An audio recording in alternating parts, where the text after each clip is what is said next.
ಬಬಿತಾ ಮರಕಡ ನಮ್ಮ ಪುತ್ರಿ ಕಾರುಣ್ಯ ವಾರಿದ್ಯ 4ನೇ ವರ್ಷದ ಜನ್ಮದಿನದ ಸಂದರ್ಭದಲ್ಲಿ ಹವ್ಯಾಸಕ್ಕೆ ಎಂದು ಆರಂಭಿಸಿದ ಶೈಕ್ಷಣಿಕ ದತ್ತು ಯೋಜನೆ ಇವತ್ತು 32 ವಿದ್ಯಾರ್ಥಿಗಳಿಗೆ ನಾವು ನಮ್ಮ ಟ್ರಸ್ಟ್ನಿಂದ ವಿಶೇಷವಾಗಿ ಸಿಂಗಲ್ ಪೇರೆಂಟ್ ವಿದ್ಯಾರ್ಥಿಗಳನ್ನು ಗುರುತಿಸಿ ಅವರ ಪ್ರತಿಭೆಯನ್ನು ಪ್ರೋತ್ಸಾಹಿಸಿ ಅವರಿಗೆ ಎಲ್ಲಿಯವರೆಗೆ ಅವರು ಕಲಿತಾರೆ ಅಂದ್ರೆ ನಮ್ಮಲ್ಲಿ 6ನೇ ತರಗತಿಯಿಂದ ನಾವು ನೆರವು ನೀಡಿಕೊಂಡು ಬಂದಿರುವಂತಹ ವಿದ್ಯಾರ್ಥಿಗಳು ಬೇರೆ ಬೇರೆ ಪದವಿ ಶಿಕ್ಷಣದವರೆಗೆ ಇವತ್ತು ಕಲಿತಾ ಇದ್ದಾರೆ.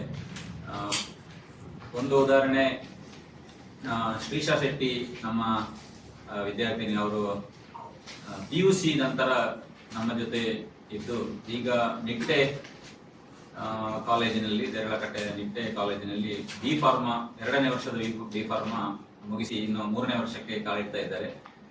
ಮೇಘ ಕೆನರಾ ಕಾಲೇಜಿನಲ್ಲಿ BCA ಬಿಕಾಮ್ ವಿತ್ CA ಈಗ ಫೈನಲ್ ಇಯರ್. ಕಳೆದ ವರ್ಷ ನಾವು ಅವರನ್ನು ಬಾಳೆಪುಣಿ ಅವರ ದತ್ತಿನಿಧಿ ಪುರಸ್ಕಾರವನ್ನು, ಪ್ರತಿಭಾ ಪುರಸ್ಕಾರವನ್ನು ಅವರಿಗೆ ನೀಡಿದ್ವಿ. ಮುಂದೆ ಅವರು ಉನ್ನತ ಶಿಕ್ಷಣಕ್ಕೆ ಹೋಗ್ಲಿಕ್ಕಿದ್ದಾರೆ, ಆಗಲೂ ಅವರ ಬೆನ್ನ ಹಿಂದೆ ನಾವು ನಿಲ್ಲಿಕ್ಕಿದ್ದೇವೆ.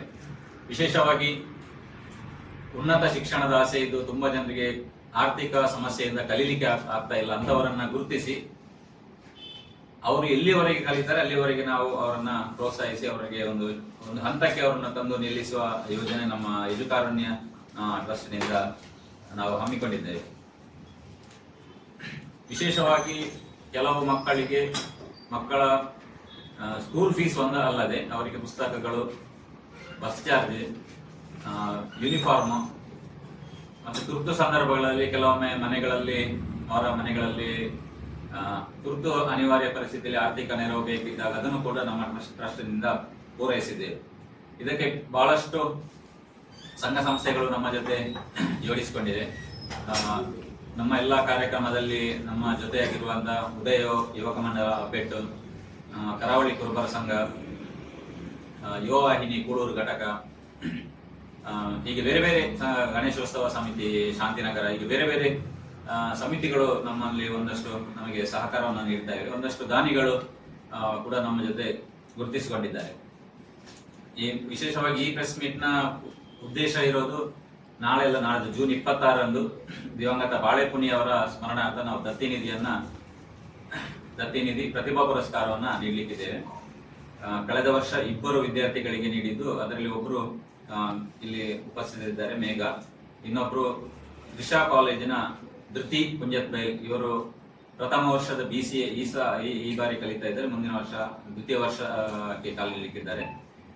ಕಳೆದ ವರ್ಷ 2 ನೀಡಿದ್ದು, ಈ ವರ್ಷ 6 ಮಂದಿಗೆ ಹೆಚ್ಚುವರಿ ಅಂದ್ರೆ ಒಟ್ಟು 8 ಮಂದಿಗೆ ನಾವು ನೀಡಲಿಕ್ಕಿದ್ದೇವೆ. ಅದರಲ್ಲಿ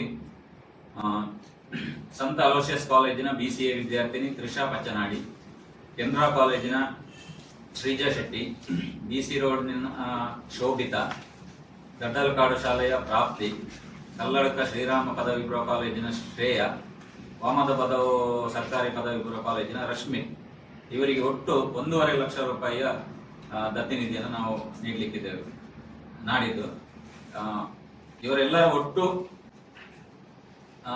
ಕಲಿಕಾ ವೆಚ್ಚ ಸುಮಾರು 4 ಲಕ್ಷದಷ್ಟು ನಮಗೆ ಬರಲಿಕ್ಕಿದೆ. ಆದರೂ ನಾವು ನಾಡಿದ್ದು ಒಂದು ಹಂತದಲ್ಲಿ ಬಾಳೆಪುಣಿ ಅವರ ಹೆಸರಿನಲ್ಲಿ ಅವರಿಗೆ ನೀಡಲಿಕ್ಕಿದ್ದೇವೆ. ಮತ್ತೆ ಉಳಿದ 2ನೇ ಕಂತನ್ನು ಅವರಿಗೆ ಇನ್ಸ್ಟಾಲ್ಮೆಂಟ್ ಅಲ್ಲಿ ನಾವು ಅವರಿಗೆ ಕೊಡ್ತಾ ಇದ್ದೇವೆ. ಬಾಳೆಪುಣಿ ದತ್ತಿನಿಧಿ ನಾವು ಆರಂಭಿಸಿದ್ದು ನಾವು 4 ಜನ. ಆರಂಭದಲ್ಲಿ ಅವರು ಅನಾರೋಗ್ಯ ಪೀಡಿತರಾಗಿದ್ದಾಗ ಅವರಲ್ಲಿ ಹೋಗಿ ಮಾತಾಡಿದಾಗ ಮತ್ತೆ ನಾವು ಅದನ್ನ ಅವರಿಗೆ ಒಂದಷ್ಟು ಮೊತ್ತ ಕೊಡಬೇಕು ಅಂತ ಯೋಚನೆ ಮಾಡಿದ್ದಾರೆ. ಅವರು ಸ್ವಲ್ಪ ಸ್ವಾಭಿಮಾನಿಗೆ ನಿರಾಕರಿಸ, ಅದಕ್ಕಾಗಿ ನಾವು ಅವರ ಮಗನಿಂದ ನಾವು ಆರಂಭಿಸಿದ್ದೇವೆ.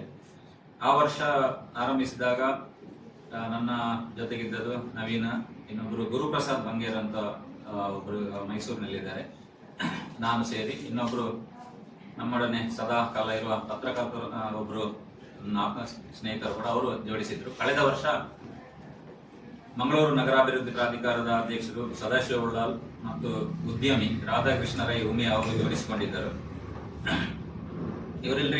ಇವರ ಜೊತೆಗೆ ಜನಶಿಕ್ಷಣ ಸೇವಾ ಟ್ರಸ್ಟ್ನ ಶಿಕ್ಷಣ ಟ್ರಸ್ಟ್ನ ಶೀನಾ ಶೆಟ್ಟಿ ಮತ್ತು ಕೃಷ್ಣಮೂಲ್ಯ ಅವರು ಕೂಡ ಜೋಡಿಸಿಕೊಂಡಿದ್ದರು. ಈ ವರ್ಷ ನಾವು ಶುಕ್ರವಾರ ಜೂನ್ 26 ಇದೇ ಪ್ರೆಸ್ ಕ್ಲಬ್ನಲ್ಲಿ ಕಾರ್ಯಕ್ರಮವನ್ನು ಹಮ್ಮಿಕೊಂಡಿದ್ದೇವೆ. ಬೆಳಿಗ್ಗೆ 11 ಗಂಟೆಗೆ ಕಾರ್ಯಕ್ರಮ ಆರಂಭ ಆಗ್ತದೆ. ಕರ್ನಾಟಕ ಸರ್ಕಾರದ ಮಾನ್ಯ ಸಚಿವರಾಗಿರುವಂತಹ ಮನೆಯಲ್ಲಿ ಆರ್ಥಿಕವಾಗಿ ಅಂದ್ರೆ ನಾವು ಅಲ್ಲಿ ಹೋಗ್ತೇವೆ, ಕಲೀಲಿಕ್ಕೆ ಬೇಕಾದ ವ್ಯವಸ್ಥೆಗಳಲ್ಲಿ ಪೂರಕವಾಗಿರುವುದಿಲ್ಲ. ತುಂಬಾ ಮಕ್ಕಳಿಗೆ ನಾವು ಬಹುಶಃ ನಗರ ಪ್ರದೇಶಕ್ಕಿಂತ ಸ್ವಲ್ಪ ಗ್ರಾಮೀಣ ಪ್ರದೇಶಕ್ಕೆ ಹೋದಾಗ, ಮನೆಗಳಿಗೆ ಹೋದಾಗ ನಮಗೆ ಮನೆಗಳ ಪರಿಸ್ಥಿತಿ ಅರಿವಾಗ್ತದೆ. ಅಂಥವರನ್ನ ಗುರುತಿಸಿ ಒಬ್ಬ ವಿದ್ಯಾರ್ಥಿನಿಯಿಂದ, ಇವತ್ತು ನಾನು ಫಸ್ಟ್ ತೆಗೆದುಕೊಂಡ ವಿದ್ಯಾರ್ಥಿನಿ ವೆನ್ಲಾಕ್ ನರ್ಸಿಂಗ್ ಕಾಲೇಜಲ್ಲಿ ನರ್ಸಿಂಗ್ ಮಾಡ್ತಾ ಇದ್ದೆ. 2ನೇ ವರ್ಷದ ನರ್ಸಿಂಗ್ ಕಲಿತ, 9ನೇ ತರಗತಿಯಿಂದ ಹಿಡಿದು 10 PUC ಆಗಿ ಈಗ ನರ್ಸಿಂಗ್ ಕಲಿತಾ ಇದ್ದಾರೆ. 2 ವಿದ್ಯಾರ್ಥಿಗಳು ನರ್ಸಿಂಗ್ ಅಲ್ಲಿ ಜೋಡಿಸಿಕೊಂಡಿದ್ದಾರೆ ವೆನ್ಲಾಕ್ ಅಲ್ಲಿ.